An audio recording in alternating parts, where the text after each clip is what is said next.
Hamıya salam dostlar. Mənim adım Fərhad. Java backend vəzifəsi üzrə, Java backend developer vəzifəsi üzrə 3 ildən çox təcrübəyə malikəm. Bu kanalı yeni açdım və bu kanalı açmaqda iki əsas məqsədim var.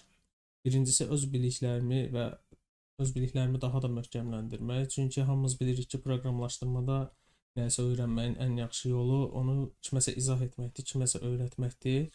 İkinci və ən əsas məqsədim isə vakansiyalara baxanda hamımız təcrübə tələbi ilə qarşılaşırıq. Kursu bitirən və ya özü öyrənən junior dostlarımızın ən böyük problemi real layihə üzərində praktika edə bilməmələridir. İstədim ki, birlikdə bir yolculuğa çıxaq, sadəcə nəzəriyyə yox, həqiqətən bazarda tələb olunan bir real proyekt quraq. Bu proyektlərin arasında mən vakansiya elan sistemini seçdim. Bunu əvvəlcə monolit, sonra isə mikroservis kimi professional səviyyəyə gətirək. Mən də sizinlə birlikdə kod yazarkən yəqin ki, səhvlərə yol verəcəm, bu qaçılmazdır və bunları birlikdə həll eləyəcəyik inşallah. Əgər junior səviyyəsinə gəlib çıxmısınızsa və bundan sonra nə edim deyirsinizsə, gəlin bu yolu birlikdə gedək. Junior səviyyəsinə çatmamısınızsa, yəni sıfırdan Java dərsləri deyil bu kurs, bu seri daha doğrusu. Əvvəlcə Java biliklərinizi artırıb daha sonra baxmağınız tələb olunur. Çünki Java'nın əsaslarını, Java proqramlaşdırma dilini bilmədən bu seriyə baxıb həvəsdən düşməyinizi istəmirəm. Çünki nə yazdığımızı tam başa düşə bilməyəcəksiniz. Yəni minimum səviyyə junior səviyyəsinə gəlməlisiniz. Hazırsınızsa başlayaq. Uşaqlar, indi başlayaq proyektin strukturundan, arxitekturasından. Əvvəlcə onu demək istəyirəm ki, bir proyektə realda başlamamışdan əvvəl biznes analitiklər onun biznes tələbini formalaşdırır. Eyni zamanda texniki dokumentasiyasını hazırlayırlar. İndi bizdə biznes analitik olmadığına görə bunun analizini özüm eləmişəm və ilkin strukturu qurmuşam. Daha sonra bu dəyişə də bilər. İndi development mərhələsində dəyişə də bilər bu. Deməli, burada proses necə gedəcək?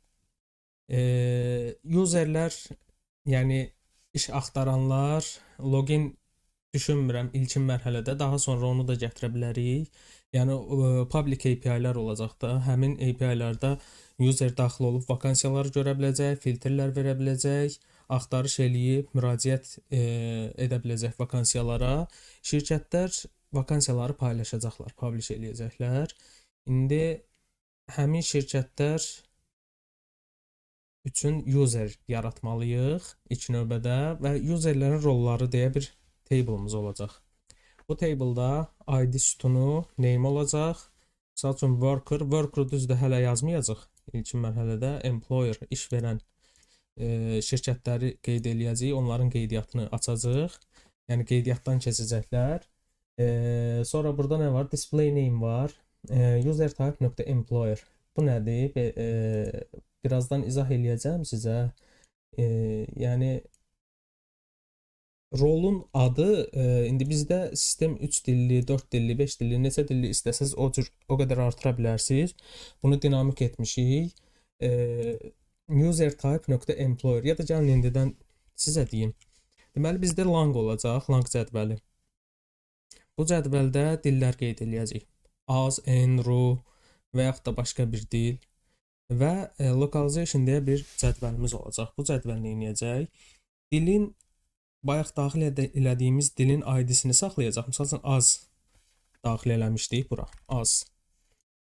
Bu 1 olacaq da bunun ID-si. Bir text 2-yə qeyd eləyəcəyik. Tutaq ki user type employer text valuesuna Azərbaycan dilində olan qarşılığını daxil eləyəcəyik. Tutaq ki şirkət. Bunları indi misal olaraq göstərirəm. Yəni display name'lərin hamısı bizdə sistemdə bu cür olacaq. Hamısı keylər verəcək və həmin keylərin qarşılığı olacaq localization cədvəlində və orada cache mexanizmini istifadə eləyəcəyik ki, daha sürətli gətirək dataları. Sonra usersdə nə var? Usersdə password saxlayırıq, userin rolunu saxlayırıq. FCM token bu Firebase tokendir. Login olan zaman Front sizə Firebase tokeni göndərəcək ki, daha sonra notification göndərəndə biz həmin tokendən istifadə edəcəyik. Statusdur. Statuslarda nələr var? Aktiv, temporary locked, locked. Hələ ki bu 3 statusu nəzərdə tutmuşam. Data status nədir? Uşaqlar, data status real layihələrdə çox vaxt soft delete olmur. Yəni database-dən nəsə silinəndə, user silinəndə, data silinəndə o row təmiz silinmir, o sətr təmiz silinmir. Onun əvəzinə bu cür statuslarla idarə olunur. Bəzi yerlərdə data status, bəzi yerlərdə aktiv, is aktiv, o ad fərqlənə bilər, ad şərtidir. Amma mahiyyəti eynidir, yəni məntiqi eynidir. Və hər bir cədvəlimizdə created add, updated add sütunları olacaq. Yəni sətrin yaradılması və update olunması tarixlərini saxlayır özündə. Sonra burada var bizdə worker profil və employer profil. Worker profildə userin ID-si, name-i, surname-i, full name-i, image varsa image-i, daha sonradan yəni user daxil login olduqdan sonra girib bunları doldura bilər profil hissəsində. Employer profildə nə var? Employer profildə də user ID, name, bu dəfə şirkətin soyadı olmadığına görə sektor ID əlavə eləmişəm. Sektorlar nədir? Sektorlar nəzərdə tutmuşam şirkətin fəaliyyət sahəsini. Məsəl üçün maliyyədir, bankdır, satışdır, pərakəndə satışdır və s. About hissəsi şirkətin haqqında olan hissə. Yəni userlər girib şirkət haqqında məlumatı oradan oxuya bilərlər. Şirkətin logosunu saxlayacağıq. Daha sonra sektordan danışdım sizə. Sektorunda adı olacaq, ikonu olacaq, display name olacaq. Yəni 3 dildə olacaq bizdə. Daha sonra user adres. Bu şirkətin adresi və yaxud da userin adresi olacaq. Özündə user ID-ni saxlayır. Country ID saxlayır. Bizdə countrylər olacaq. Ölkələr, şəhərlər, onların da ayrı-ayrı cədvəlləri olacaq. Nəyə görə belə elədim? Hərfini eləmədim. Kimsə daxil eləyəndə hərfi səhvən yığa bilər. Amma onun əvəzinə biz ona seçim çıxardacağıq ki, siyahıdan seç ölkələri. Ölkəni seçdikdən sonra həmin ölkənin şəhərlərini seçəcək siyahıdan. Bunun üçün onları ayrı-ayrı cədvəllərdə saxladım. Həmçinin səhər bir gün axtarışda biznes gəlib desə ki, vakansiyaların axtarışında, daha doğrusu userlərin axtarışında, şirkətlərin axtarışında filtr qoymaq istəyirəm. Ölkələr üzrə filtr, misal üçün Azərbaycanda olan şirkətlər, gələcəkdə başqa ölkə olsa başqa ölkə və həmçinin şəhər üzrə filtr.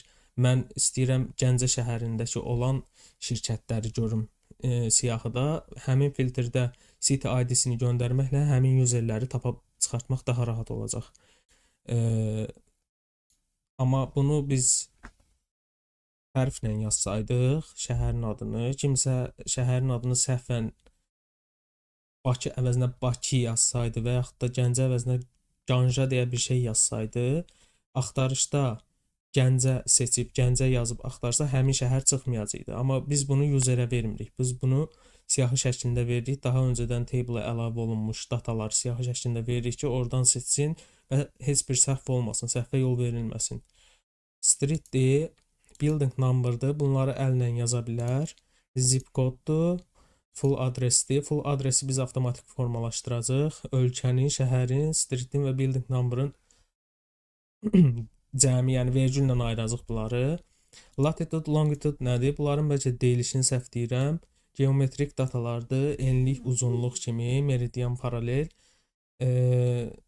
Yəni adam adresi mapdən də seçib göndərə bilər. Mapdən seçib göndərdikdə bu iki sütuna dəyərləri əlavə eləyəcəyik.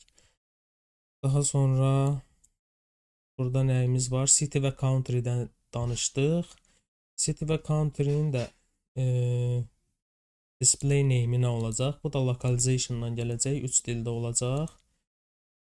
Sonra user contact. User contact-da e-maildir, fondur, website-dır. Bunları hələ ki mən bir dənə nəzərdə tutdum. Yəni hər şirkət üçün, hər user üçün bir e-mail, bir fon və bir website kimi nəzərdə tutdum. Amma gələcəkdə artırmaq da olar. Yəni bir şirkətin bir neçə dənə web saytı olsun, amma hələ ki o qədər qəlizləşdirmədim. Sonra gəldik bizim vakansiyalara. Vakansiyalar cədvəlimiz budur, job. Jobda job cədvəlimiz özündə vakansiyaları saxlayacaq. Deməli, burada var employer ID. Vakansiyanı paylaşan şirkətin ID-sidir bu. Vakansi title. Misal üçün mühasib vakansiyası, mühasib axtarılır və yaxud da backend developer axtarılır, frontend developer axtarılır, bu odur. Deadline var. Yəni vakansiyanın müddəti nə vaxt bitir? View count var. View count nədir? Vakansiyaya baxan insanların sayı. Bunu nəyə görə burada saxladım?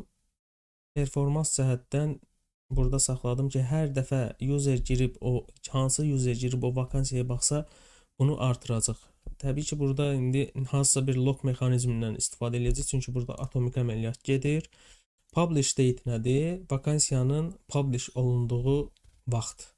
Vakansiya ilkin yaradılanda nəzərdə tutmuşam ki, draft statusundan düşsün qaralamalara, sonda orada hər hansı bir edit falan eləyə bilərlər daha doğrusu, daha sonra isə publish olunsun. Publish olunduqda isə vakansiyanın statusu olacaq aktiv. Vaxtı bitdikdən sonra isə vakansiyanın statusunu düşünürəm çəkim expired-da. Və yaxud da əgər hər hansısa bir HR olsun, indi bu şirkətin bu admin panel hissəsində quracaq. Orada idarə eləyən olsa, onu gələcəkdə silə də bilər vakansiyanı. O silsə, biz buradan silmirik və statusunu çəkirik delete-də. Və yəni bu 3-4 dənə status olacaq burada. Lang və localization-dan da danışdıq. Bu mənim ilk videomdur. Biraz qarışıq ola bilər. Mən özüm də biraz həyəcanlıyam. Bilmirəm indi başa düşdünüz ya yox. Əgər başa düşmədiyiniz hissə olarsa, rəylərdə bunu soruşmaqdan qətiyyən çəkinməyin. Mən əlimdən gəldiyincə sizə kömək olmağa çalışacağam.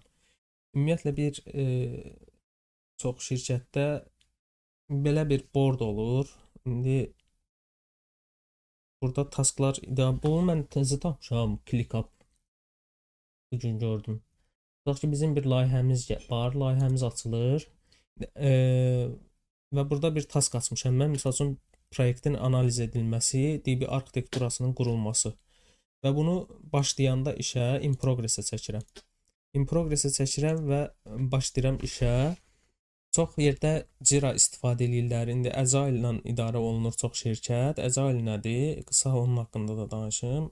Agile bir idarəetmə formasıdır. Orada sprintlər olur. Sprintlərə bölünür layihələr. Bir həftəlik, 2 həftəlik, 1 aylıq və s. sprintlər olur. Həmin sprintlərdən əvvəl grooming təşkil edilir. Yəni bir meet olur və həmin meetdə bütün squad iştirak edir. Həmin meetdə müəyyən olunur ki, biz bu önümüzdəki sprintdə hansı layihələri götürəcəyik. Groomingdən sonra planninglər olur. Planningdə nə baş verir? Götürülən layihələr tasklara bölünür. Həmin tasklar kimlər işləyəcək, hansı komanda üzvü hansı taskları işləyəcək, onlara assign olunur və həmin tasklara çətinliyinə görə, mürəkkəbliyinə görə story pointlər verilir. Yəni ağırlığına görə pointlər verilir. Qısaca bu şəkildədir. Həmin tasklar da indi şirkətdən şirkətə dəyişir. To-do statusunda başlayır. İşləməyə başlayanda sən bir taskı çəkirsən onu in progress-ə, yəni mən bu taskı başladım işləməyə. Sonra işlədikdən sonra verirsən onu review-ya. Review-dan keçdikdən sonra verilir QA-yə. QA test elədikdən sonra isə done statusunda olur. Yəni çox vaxt. Yəni dediyim kimi bu şirkətdən şirkətə dəyişir. Mən də belə bir board tapdım. Bunu internetdən araşdırdım, Gemini-dan soruşdum. Bilmirəm indi bu başım da çıxmadı bundan, biraz qarışıqdır. Öyrənərik. Task yaratdım. Bu taskın statusu nədir? Buradan görə bilirik bunu. Hə, in progress-dədir.